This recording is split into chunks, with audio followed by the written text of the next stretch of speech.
பாம்பே பஜார் நேசர்களுக்கு March மாத நல்வாழ்த்துக்கள். ரிஷபராசிக்காரர்களுக்கு இந்த மார்ச் 2025 எந்த மாதிரியான பலன்களை வைத்திருக்கு? ராசிநாதன் உச்சமாகி 11ஆம் இடத்துல வலுத்து அமரக்கூடிய ஒரு அருமையான யோக மாதம். அதே நேரத்தில் 11ஆம் இடத்துல கடுமையான அப்படியே ஒரு கும்பலான கிரகங்கள் இருக்கிறது. முதல்ல ஒரு விஷயம் சாதகம் இல்லாமல் தொடங்கி பிற்பகுதியில் எல்லாம் உங்களுக்கு சாதகமாக வந்து அமையக்கூடிய ஒரு அமைப்பு. உங்களுடைய ராசிநாதன் என்ன ராகுவோடு சேர்ந்திருக்கிறாரு, ஒரு மாதிரியான பலவீன அமைப்புகள் இருக்கிறாருனாலும் கூட அங்கவே புதன் இருக்கிறது, கூடவே வந்து சூரியனோட சேர்றதுன்றது முதலாவது நிலையில் சற்று பலவீனம். அவருடைய உச்சஸ்தான நிலையை அப்படியே சற்று இழக்கிறார் என்ற மாதிரியான விஷயம். அதற்கு பிற்பகுதியில் அவரே சனியோட சேர்வது, ராசியின் ராஜயோகாதிபதி 11ஆம் இடத்துல வந்து உங்களுக்கு சகலத்தையும் கொடுக்க போறாரு. வயது தகுதி இருப்பிடத்துக்கு ஏற்ற மாதிரியான மிக முக்கியமாக பிறந்த இடத்துல இருந்து தள்ளி வேலையை தேடிட்டு இருக்கிறீங்க, வெளிநாடுகள்ல இருந்து நல்ல விஷயத்தை எதிர்பார்த்துக்கிட்டு இருக்கிறீங்க, வெளிநாட்டுல இருந்து ஒரு பணம் வரணும், வெளிநாட்டுல இருந்து ஒரு வேலை சார்ந்த ஒரு நல்ல ஒரு செய்தி வரணும், வெளிநாட்டுல இருந்து ஒரு திருமணத்துக்கான ஒரு நல்ல அழைப்பு வரணும்னு எதிர்பார்த்து கொண்டிருக்கக்கூடிய இளைய பருவத்தினருக்கு இந்த மாதம் மிகப்பெரிய மேன்மையை கொடுக்கும், நல்ல அமைப்பு கொடுக்கும். 7ஆம் அதிபதி ஒரு மாதிரியான நீச்ச அமைப்புகள் இருந்தாலும் கூட இந்த இடத்துல இருக்கக்கூடிய செவ்வாய் ஒரு நீச்ச பங்க அமைப்புகள் இருக்கக்கூடிய புதனின் வீடுல இருக்கிறாரு. அப்படின்ற காரணத்தினால 7ஆம் வீட்டினுடைய நட்பலன்கள் 11ஆம் வீட்டினுடைய நட்பலன்கள் சொல்லிட்டு அவர் வயதுக்கு ஏற்ற மாதிரியான உங்களுக்கு என்ன கிடைச்சா சந்தோஷமா இருப்பீங்களோ அந்த தன்மை உங்களுடைய பிறந்த ஜாதகத்தின் அடிப்படையில் உங்களுக்கு இந்த மாதத்தில் கிடைச்சி தீரும். மிக முக்கியமாக உங்களுடைய 5ஆம் பாவகத்தை வலுத்து 5ஆம் அதிபதி சுக்கிரன் அப்படின்னு சொல்லிட்டு லக்ன யோகர்கள் அனைத்தும் மாதத்தின் பிற்பகுதியில் அப்படியே அடுத்த மாதத்தில் பார்க்கறதால அதிர்ஷ்டம் சார்ந்த அமைப்புகளில் மிகப்பெரிய மேன்மைகளும் நற்சிந்தனைகளும் உங்களுக்கு வரப்போகுதுன்னு சொல்லிடலாம். உங்களுடைய எண்ணங்கள் ஒரு மாதிரியான புனிதம் அடைய போகுது. எண்ணத்தினால் சில விஷயங்களை சாதிக்க போறீங்க. குழந்தைகள் வழியில் நற்செலவுகள் வரப்போகுது. குழந்தைகளுக்காக செலவு பண்ண போறீங்க, திருமணம் பண்ண போறீங்க, குழந்தைகளை படிக்க வைக்க போறீங்க, மகன் வீடு வாங்குறாருங்க காசு கொடுக்க போறாங்க, பொண்ணு வீடு வாங்குறாங்க காசு கொடுக்க போறாங்க, ஒரு முன் பணம் கொடுத்து ஒரு நிலத்தை நான் வாங்கி கொடுத்துட்டேங்க, அதில் அவங்க வீடு கட்டி நல்லா இருப்பாங்கன்ற மாதிரியான சில அமைப்புகளை உருவாக்கி அதில் நிலைத்தன்மையாக ஒரு மாதிரி சந்தோஷமாக இருக்கக்கூடிய தன்மைன்னு சொல்லிட்டு பெரியவர்களுக்கு ஒரு மாதிரியான மிதமான அமைப்பு இருக்கும். இளைய பருவத்தினருக்கு இந்த இடத்துல தந்தை சார்ந்த அமைப்புகளில் சில ஒரு மாதிரியான மன நெருடல் இருக்குங்க.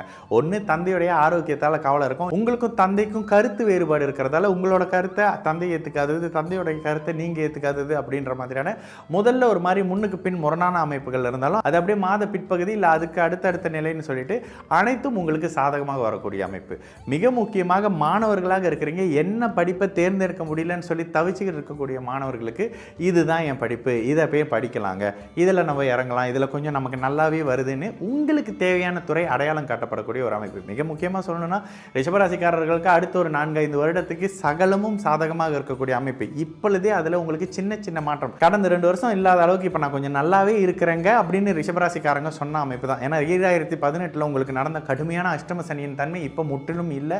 இந்த இடத்துல 11ஆம் இடத்துல லாபஸ்தானத்தில் உங்களுடைய ராஜயோகாதிபதி சனி வர்றது தொழில், வேலை, வருமானம், குடும்பம், காதல், திருமணம் சார்ந்த அத்தனையிலும் மேன்மைகளையும் முன்னேற்றங்களையும் நல்லதுகளையும் கொடுத்து நோய்வாய் அமைப்புகள் இருக்கிறவங்கள அதிலிருந்து மீட்டெடுக்கக்கூடிய தன்மை, பிரச்சனைகள் கடனில் இருக்கிறவங்கள அதிலிருந்து வெளிப்படுத்தக்கூடிய அமைப்பு. பிரச்சனை தீரணும், கடன் தீரணும்னா என்ன ஆகணும், வருமானம் வரணும், அந்த வருமானம் எங்கே இருக்குன்றதை அடையாளம் காட்டக்கூடிய அமைப்புன்னு சொல்லிட்டு ரிஷபராசிக்காரர்களுக்கு சகலமும் மேம்படக்கூடிய தன்மை. மிக முக்கியமாக உங்களுடைய குடும்ப வாழ்க்கை சரியில்லாமல் இருக்கா, இந்த மாதத்திலிருந்து அந்த பிரச்சனைக்கு தீர்வு எது சரியான தீர்வு, இவரோட வாழ்றது சரியான தீர்வுங்க, இல்லைங்க இவரை விட்டு விலகிறது தான் சரியான தீர்வுங்க, இப்படின்ற மாதிரியான உங்களுக்கு தேவையான சாதகமான முடிவு எடுத்து அதில் வெற்றி பெறக்கூடிய ஒரு அமைப்புன்னு சொல்லிட்டு ரிஷபராசிக்காரர்களுக்கு இப்பொழுது தொடங்கி அடுத்த ஒரு 5 வருடத்துக்கு மிகப்பெரிய மேன்மையான நட்பலன்களும் இடையில சிறு கிரக மாற்றங்கள் நடந்தாலும் கூட உங்களுக்கு சனி 11ஆம் இடத்துல அடுத்து 2.5 வருஷத்துக்கு வலுத்து இருக்கக்கூடிய தன்மை, கடன், நோய், எதிரி, வம்பு, வழக்கு, அசிங்கம், கேவலம் அத்தனையும் உங்களுடைய காலடியில் இருக்கக்கூடிய 2.5 வருடம். இந்த 2.5 வருடத்தில் சகலத்தையும் நீங்கள் பண்ணிக்க முடியும். வேலை, தொழில், வருமானங்கள், பணத்தை சேர்த்துக்கிறது, வீடு வாகன அமைப்புகளை பண்ணிக்கிறது, திருமணம் சார்ந்த அமைப்புகளை பண்ணிக்கிறது அப்படின்ற மாதிரியான மிகப்பெரிய மேன்மைகள் இளைய பருவத்தினருக்கும் சரி மத்தியம வயதில் இருக்கிறவங்களுக்கும் இருக்கும். வயதானவர்களுக்கு குழந்தை பற்றியான கவலைகள் தானே, அந்த கவலைகள் கொஞ்சம் தீரம் வர ஆரம்பிக்குங்க. குழந்தைங்களுக்கு திருமணம் பண்ண வரேன், இவ்வளோ நாள் வரன் வராமல் இருந்தது, அது அப்படியே வரன் வந்ததுங்க, அப்படியே மார்ச் ஏப்ரலில் பார்த்தோம் அப்படியே அடுத்தடுத்து மிகப்பெரிய மேன்மை அப்படின்ற மாதிரியான சில தன்மைகள்ன்ற மாதிரியான விஷயங்கள் இந்த மார்ச் 2025 நடக்க ஆரம்பித்து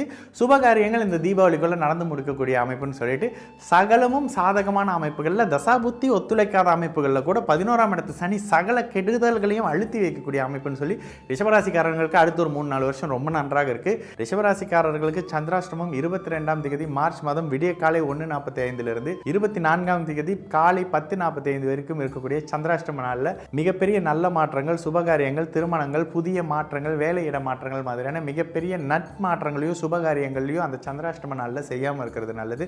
சந்திராஷ்டம நாளில் நீங்கள் சந்திக்கக்கூடிய ஒரு நபர் பிற்பகுதியில் பிரச்சனை கொடுப்பாரு, பிரச்சனையான சில சம்பவங்களை உருவாக்குவாருன்றதுனால அந்த நாட்களில் புதிய முயற்சிகளையோ புதிய ஏற்பாடுகளையோ சுபகாரியங்களையோ தவிர்ப்பது மிகப்பெரிய நல்ல விஷயமாக இருக்கும். சாதனைகள் புரிய முடியும், நினைச்ச துறையில் இறங்கி போக முடியும்.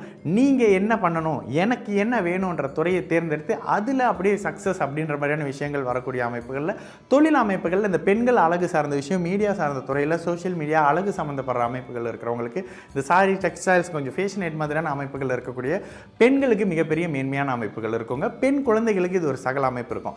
மிக முக்கியமாக வீட்டில் இந்த ரிஷபராசிக்காரர்கள் என்ன பண்ணுவீங்க, பெண்களுக்கு, பெண் குழந்தைகளுக்கு, அம்மாவுக்கு, மனைவிக்குன்னு சற்று அதிகமாக செலவு பண்ணக்கூடிய சில தன்மை இருக்கும்.